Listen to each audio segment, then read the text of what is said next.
E aí, gatinhas e gatões, eu sou o Libélula e eu tenho meu próprio Ragnarok, e tá no primeiro link da descrição. E é claro, também se juntem ao nosso Discord.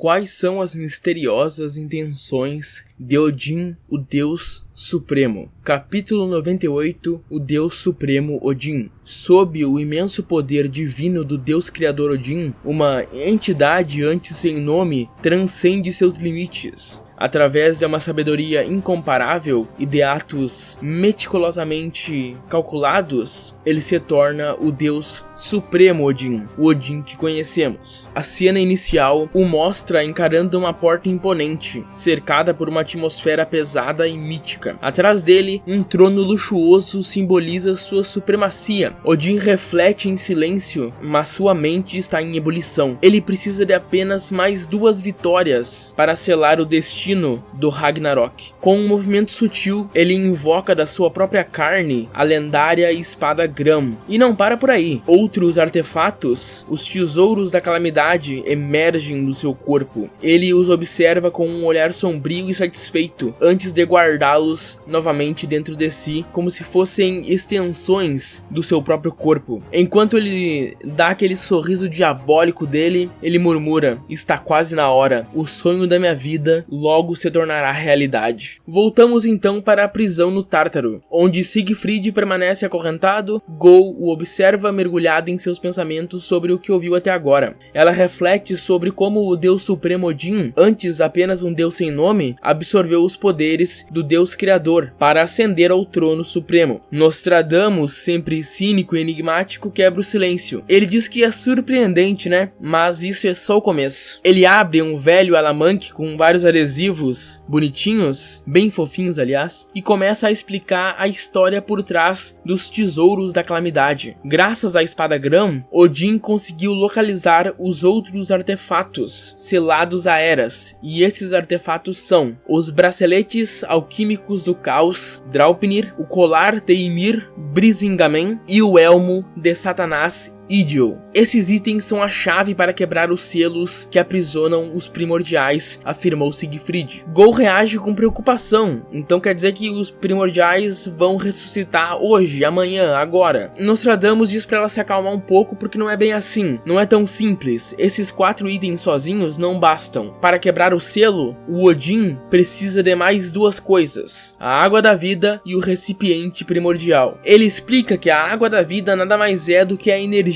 vital de todos os humanos, e ele cita uma antiga profecia encontrada em um livro bem antigo. Quando Midgard for destruída, o poço de Urd se encherá com a água da vida e o estrondo de Yggdrasil recomeçará. Basicamente, isso aqui está dizendo que se o selo for quebrado, os 4 pilares primordiais que formavam o Yggdrasil vão voltar à vida e vão matar todo mundo. Simples. Midgard, ou seja, Terra, precisa ser destruída para que o poço de Urd transborde com a essência vital da humanidade. A Gol percebe o terrível plano de Odin sacrificar toda a humanidade para alcançar seu objetivo. O interesse dele em vencer o Ragnarok não é apenas uma questão de orgulho ou de dever divino, é uma necessidade. Ele quer que os humanos pereçam para conseguir o que ele precisa. Gol fica horrorizada com tudo isso, e Nostradamus continua, revelando que a interferência de Brunhilde ao propor o torneio do Ragnarok atrasou os planos de Odin. Ele estava furioso, não porque ele foi desafiado ou porque ela era uma semideusa, mas porque ela impediu a extinção imediata da humanidade. Se Brunhilde sabia disso? Provavelmente sim, disse o Sigurd. Gol então pergunta sobre o misterioso recipiente primordial, do qual ela não entendeu também o que é.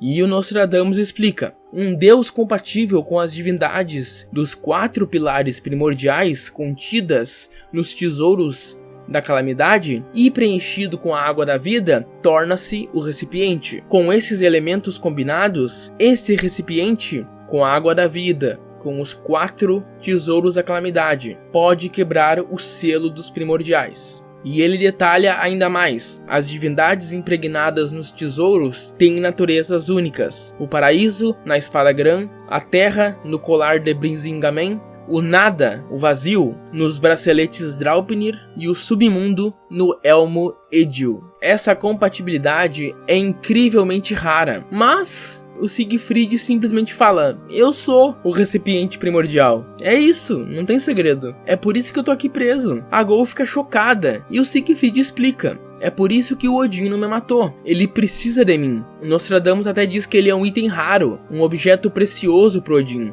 Por isso que ele mandou o Nostradamus cuidar dele, para que mantenha ele vivo. Ou seja, o Odin tem os 4 itens e só falta ele vencer o Ragnarok e ele conseguiu o que ele quer. Pronto. Ele consegue quebrar o selo usando o Siegfried como recipiente. Nostradamus acrescenta que se o Odin vencer o Ragnarok e a humanidade perecer, a água da vida preencherá Siegfried como um balão, com os 4 tesouros da calamidade dentro dele. Então, ele usaria tudo isso para quebrar o selo. E a Gol pergunta: o que acontece depois?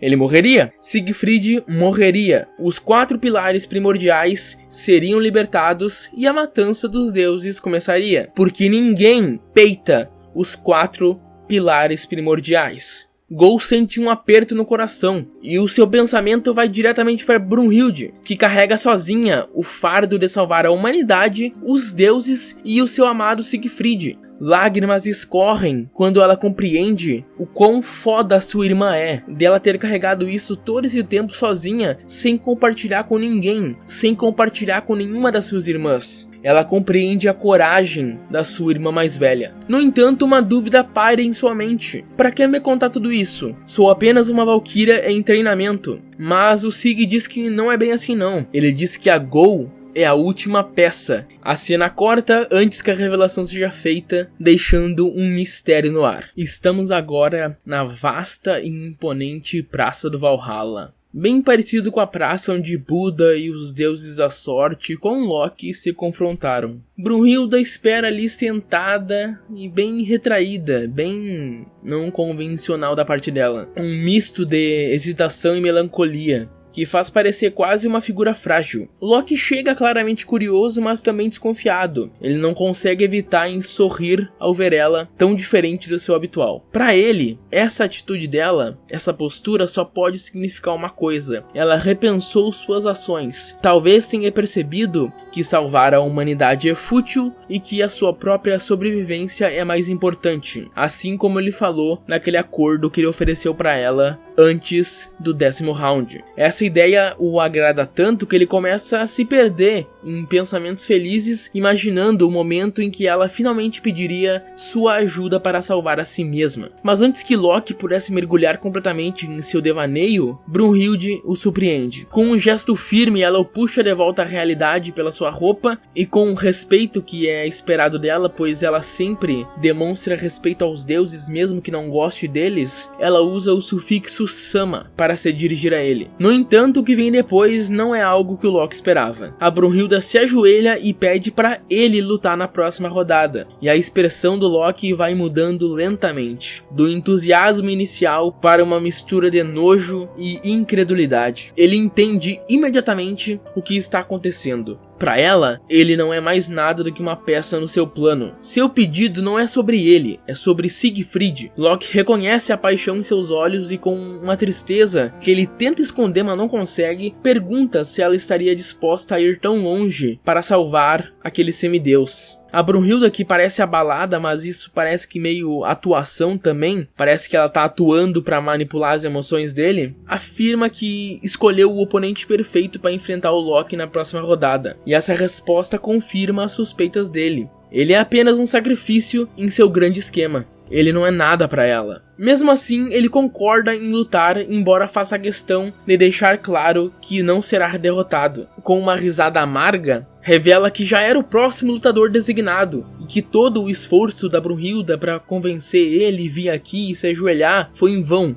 Então ele larga uma rosa no chão, um gesto irônico e carregado de simbolismo. O que ele tentou fazer aqui é tentar sair por cima da situação, mas claramente ele estava abalado, emocionado e derrotado. Ele tentou bancar o bonzão, mas não deu certo. A Brunhilda observa a flor por um momento e a sua expressão permanece serena, porém determinada. Ela agradece e se retira também, deixando a praça vazia. Enquanto isso, no quarto do Loki, ele surta, rasga tudo, destrói tudo, o maluco pira totalmente. Ele sabe que ela quer colocar ele pra morrer na próxima luta, porque daí ela vai forçar o Odin a lutar depois do Loki. Ela quer que o Odin lute o quanto antes, porque ela quer matar o Odin. Se ela mata o Odin, ela salvou a humanidade. Tudo bem que ela tem que vencer ainda mais uma luta, mas matar o Odin é uma peça muito importante, porque ela sabe os planos do Odin, e agora nós também sabemos os planos do Odin. O caos se instala no quarto do Loki, cara. Ele, que havia tentado sair da conversa demonstrando superioridade, revela sua verdadeira frustração, a compreensão completa do plano da Brunhilde.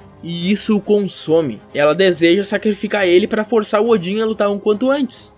É simples, acelerando o desenrolar da sua estratégia. O Loki desconta sua raiva no seu quarto, ele rasga as cortinas, ele destrói os quadros, mas ele não toca na boneca de madeira da Brunhilda. Note que ela está intacta. Então, parado em meio aos destroços dos seus aposentos, ele respira e a sua mente é tomada por uma única ideia, uma única vontade: matar. Não apenas a Brunhilde, mas também o oponente que ela escolheu. E acima de tudo, matar a humanidade. Eu creio que agora esse Loki nunca mais será manipulado emocionalmente. E para a reta final do capítulo, nós vemos o Anubis todo feliz, todo animado, porque ele vai ser o próximo a lutar. Porém, mais uma vez, o coitado é negado, o seu direito é negado. Os Zeus fala que o próximo a lutar é o Loki. E o Loki não pediu permissão pra ninguém. Ele só chegou lá e falou: eu sou o próximo a lutar. E o Anubis fica ali com cara de idiota. Quando é que ele vai lutar? Não sabemos. Mais uma vez vemos a Brunhilde na sala dela, escolhendo o próximo lutador, aquele que irá enfrentar Loki na 11ª rodada. E ela diz que provavelmente na história da humanidade, o único humano capaz de derrotar o Loki, o deus mais astuto ou ardiloso, com seus truques incomuns, é esse cara. Apesar de ser humano, ele já conquistou o nome A Morte Branca. E ela fala que apesar de ser humano, porque em japonês ela diz Shiroi Shinigami, que pode ser traduzido para Deus da Morte Branco. E o apelido do Simo Heiha, ou Simo Heiha, é a Morte Branca. Então ela fez um trocadilho aqui. Ele é um humano, mas o apelido dele tem Deus no nome. E por fim estamos numa floresta acompanhados da 12ª Valquíria, Radgrídir. E ela está perdida procurando o Simo. Ela acaba não encontrando ele, fica cansada e para um pouco para fazer um piquenique, para comer. É uma cena bem fofinha de uma Valquíria muito bonita, inclusive ela é a mais nova antes da Gol, que é interessante. Aparece um monte de viado, um monte de borboleta, passarinho, um monte de bichinho perto dela. E aí aparece o homem, acompanhado do seu fiel Dog. Ela diz que nem notou a presença dele quando ele surgiu atrás dela. Ela se apresenta dizendo que é a 12ª Valquíria e estará acompanhando o